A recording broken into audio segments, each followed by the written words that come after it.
Всем добрый день! Сегодня будем готовить вот такие вкусные, ароматные, хрустящие и просто умопомрачительные квашеные помидоры.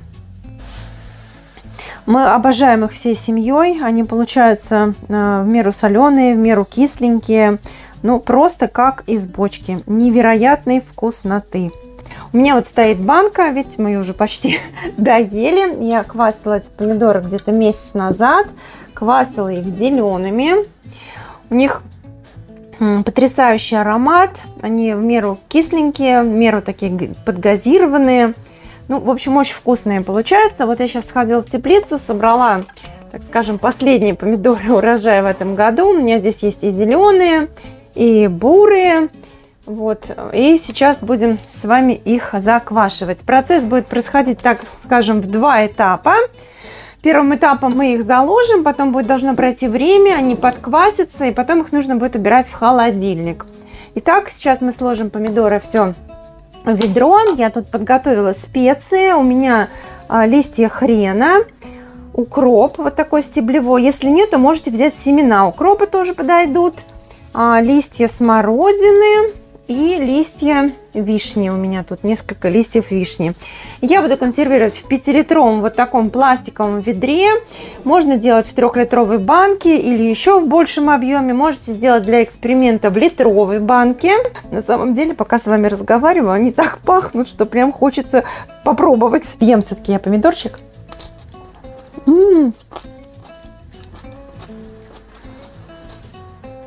Знаете, это просто какой-то божественный деликатес. Слышите, как хрустит на микрофон? Вот зеленые, на мой взгляд, даже лучше, чем когда они спелые. То есть, ну, обязательно попробуйте сделать и зеленые тоже. Но на самом деле по этому рецепту можно делать и красные помидоры, и бурые, и зеленые.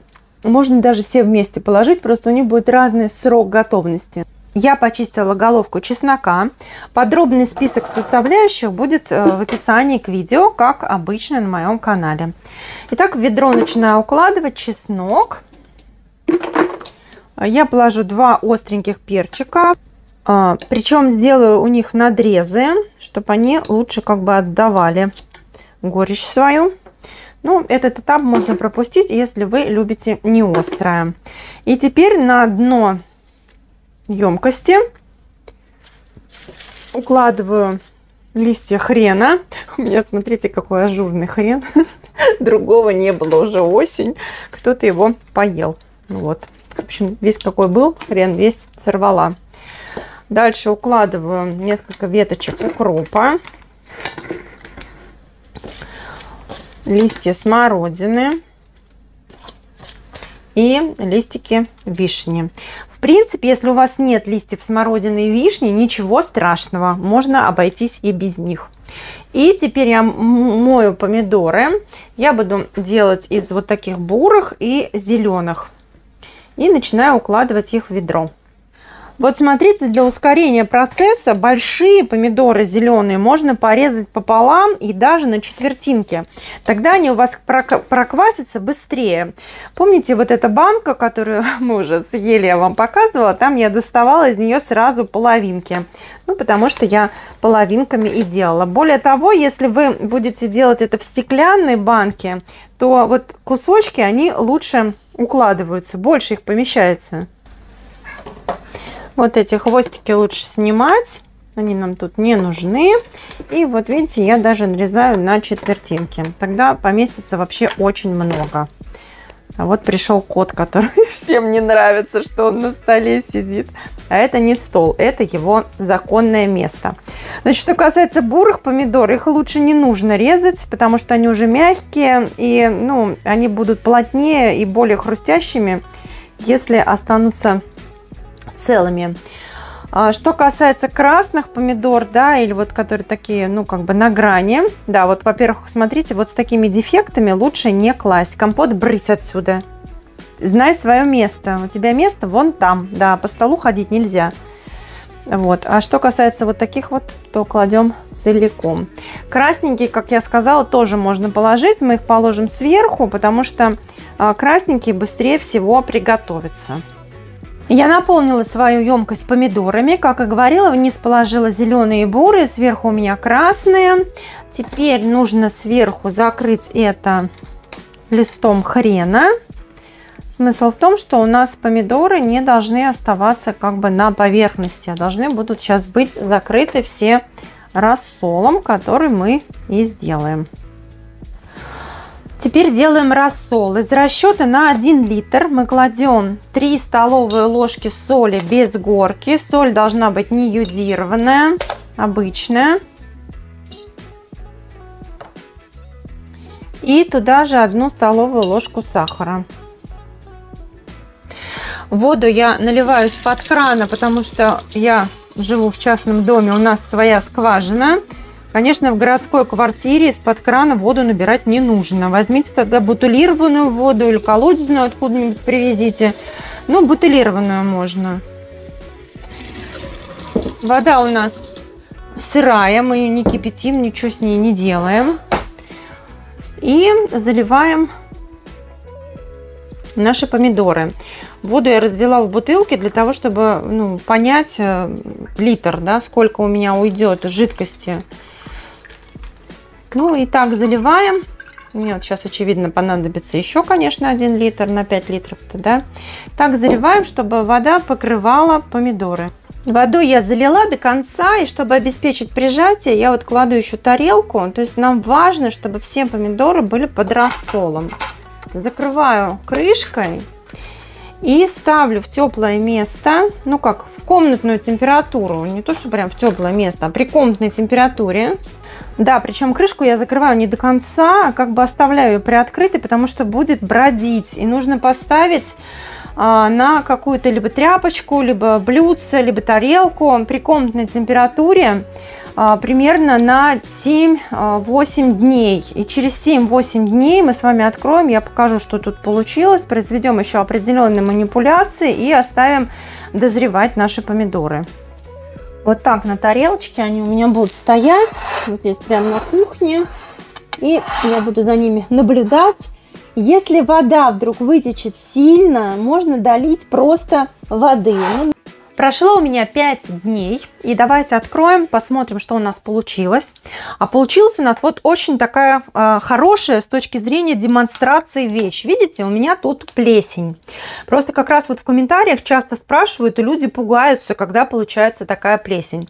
У нас с вами происходит естественное брожение, и процесс образования плесени, он возможен. Более того, вы видите, какая у меня как бы большая поверхность открытая воздуха, да? Если бы это была 3-литровая банка, соответственно, горлышко бы у нее было меньше, и плесени могло бы вообще не быть. Если сделать, как я говорила, да, лист хрена, сверху домиком укроп, вот, и тогда у нас все бы было покрыто водой, на этой маленькой поверхности могло плесени бы не быть вообще, а могла бы и быть. Это зависит и от сорта помидора, и от температурного режима у вас в доме, и даже от воды. В общем, не пугайтесь этой белой плесени. Здесь самое главное их не передержать. Вот я говорю, у меня прошло 5 дней. Теперь мы с вами эту плесень снимаем. Вот, ну, просто аккуратненько вот ее снимаем. Это, знаете, все это, что не соринка, то нам витаминка. В общем, ничего страшного в этой плесени нет. Это такая плесень из серии «Чистое здоровье». Так, плесень мы аккуратненько снимаем. И теперь давайте посмотрим, что у нас тут внутри. Крышечку мы нашу промываем. И сейчас мы произведем некоторые манипуляции. И самое главное на этом этапе нам теперь не передержать, потому что тогда они перекиснут и будут невкусные. Что касается квашеных помидор, огурцов, яблок, всего остального, не передержать в тепле. То есть происходит процесс брожения, и нам в определенный момент этот процесс нужно как бы практически остановить. Да? То есть перемещаясь с тепло в холод, мы останавливаем практически брожение, переводим его в медленную стадию, и у нас получается квашение происходит. То есть сейчас я вот эти листики тоже промою, которые у меня сверху. Вот, теперь смотрите, красные помидорки, которые мы с вами сверху положили, они уже практически готовы. Вот, смотрите, они стали, видите, мягкие. Сейчас мы даже один, я вот приготовила нож, разрежем. Вот смотрите. У красных помидор, ну тем более это у меня помидоры свои, с огорода, у них тоненькая очень кожица, и она за эти 5 дней успела пропитать помидоры рассолом, и они уже, в общем-то, готовы. Да, они уже, так скажем, кисло-солено-сладкие, уже немножко подгазированные даже, но все-таки для того, чтобы они именно вот натянулись и получили нужный вкус, еще им не хватило времени, ему нужно еще постоять. Но поскольку у нас уже появилась вот эта плесень сверху, уже запах квашения есть, запах приятный, он кисловатый, но он не резкий, он приятный, такой запах квашеных солений. Вот в этот момент мы с вами для остановки брожения и для того, чтобы у нас плесень не развивалась, добавляем горчицу. Если у вас 3-литровая банка, а у меня 5-литровое ведро, то на 3-литровую банку вы кладете где-то половину столовой ложечки горчицы. Я кладу 1 столовую ложку, вот так вот я присыпаю чуть-чуть сверху. Горчица будет естественным образом способствовать тому, чтобы плесень дальше не образовывалась. При этом придаст и вкус тоже, да. И теперь я вот промываю свой листик хрена, ну пусть он там останется, он вкус дает все-таки, да. Его туда я возвращаю. Делаю вот так вот. Помидорки накрываю. И все это убираю в холод. Ну, в данном случае я поставлю просто на крыльцо, так как у меня частный дом, да. Можно поставить, если в доме это у вас 3-литровая банка, вы просто ставите ее в холодильник. И все. Смотрите, вот это теперь дальше должно стоять в холоде при температуре 3-5 градусов. Красные помидоры примерно еще дней через 5 уже будут готовы. То есть они прям вкусные будут, их можно есть. Их уже и сейчас можно есть, просто они еще как бы не натянулись солью из рассола. Ну вот в моем случае. Зеленые помидоры будут готовы примерно еще недели через 3, потому что они более плотные, да, по своей структуре, им нужно больше времени. Но в любом случае все у нас с вами правильно получилось, все нормально. Если в процессе брожения у вас вытекла немножко жидкость, да, вот на эту тарелочку, на которой у нас все стояло, можно долить, ну, слабо солененький рассольчик развести. Если прям совсем чуть-чуть не хватает, просто воды холодной долейте. Либо прям слабый рассольчик и долейте. Сейчас самое главное, чтобы когда вы накроете, вот видите, опять же, у нас ничего сверху не плавало. То есть, чтобы сверху была просто жидкость. Все, я вот так закрываю и уношу это на крыльцо, где у нас сейчас уже прохладно. А вам хочу показать, ну, раз уже здесь пошел у нас такой вариант, я еще квашу капусту. Рецепт капусты есть у меня на моем основном канале Таша Муляр «Жизнь без дублей». Еще для канала Таша на рецепт я не сняла. Вот, но у меня сегодня как раз капуста уже 3-й день. Мне ее нужно сейчас проколоть. Рецепт капусты обалденный, очень вкусный. Ну вот сейчас вы просто на нее посмотрите, пока я буду прокалывать. Уже видно.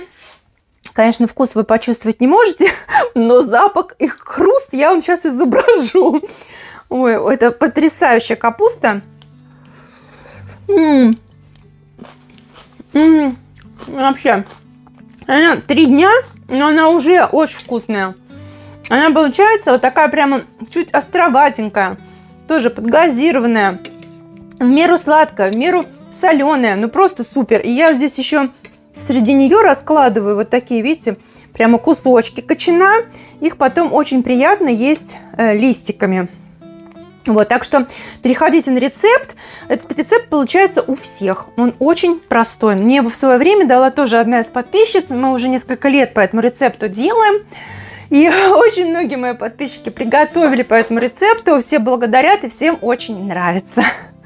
Примерно через месяц зеленые помидоры, месяц-полтора зеленые помидоры, и дней через 10-14 красные помидоры будут готовы. И вы получите вот такой вкусный деликатес. По-другому это назвать не могу. Деликатес. Приятного аппетита! Подписывайтесь на канал, не забудьте поделиться рецептом со своими друзьями и написать, как у вас получилось. С вами была Таша Муляр.